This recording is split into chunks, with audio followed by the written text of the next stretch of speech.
আইনের শাসনের ইতিহাসে কালো দিন আজ। ১৯৭৯ সালে জিয়াউর রহমানের আমলে এদিন সংসদে পাশ হয় ইনডেমনিটি অধ্যাদেশ। মানবতা ও সভ্যতা বিরোধী কুখ্যাত এ আইনের অজুহাতেই ২১ বছর করা যায়নি বঙ্গবন্ধু হত্যার বিচার। ১৯৯৬ সালে ক্ষমতায় এসে তা বাতিল করে আওয়ামী লীগ। শুরু হয় জাতির পিতা হত্যার বিচার প্রক্রিয়া। এখন জন্ম সনদ দিয়ে খোলো বিকাশ স্টুডেন্ট অ্যাকাউন্ট।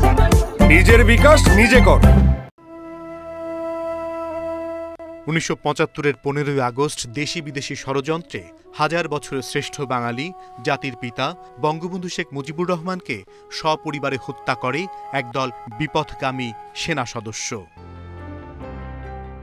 এর মাত্র ৯ দিনের মাথায় সেনাপ্রধান হন জিয়াউর রহমান। হত্যাকাণ্ডের ৪২ দিনের মাথায় খুনিদের দায়মুক্তি দিয়ে ইনডেমনিটি অধ্যাদেশ জারি করে সেনা সমর্থিত রাষ্ট্রপতি খন্দকার মোশতাক।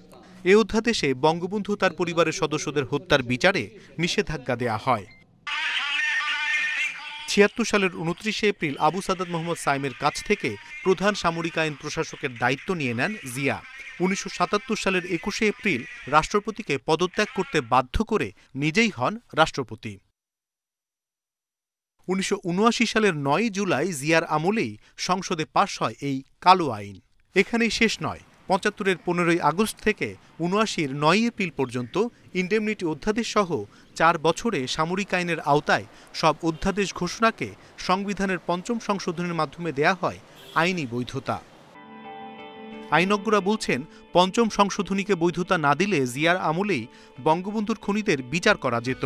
তবে এরপর বিচারপতি সাত্তার, জেনারেল এরশাদ বা খালেদা জিয়া কোনো সরকারই ইনডেমনিটি অধ্যাদেশ বাতিল করেনি, উল্টো পুরস্কৃত করেছে খুনিদের। এবং সেই বিচারহীনতা চলমান থাকা অবস্থায় ইনডেমনিটি একটা জগদ্দল পাথরের মতো চেপে বসেছিল। দেশে গণতান্ত্রিক পরিবেশ অনুপস্থিত ছিল। মানুষ হত্যার অভিযোগ গ্রহণ করে নাই।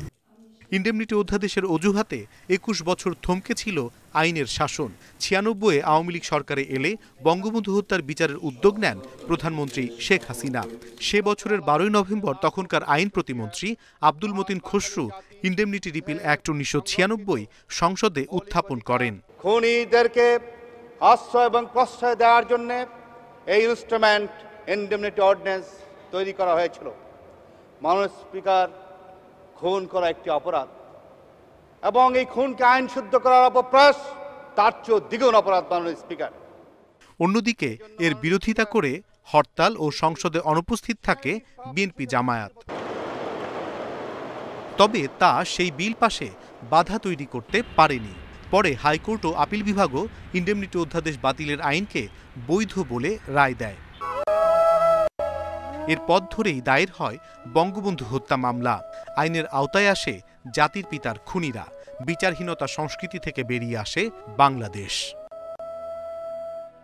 অনিমেষ কর, ইন্ডিপেন্ডেন্ট নিউজ, ঢাকা।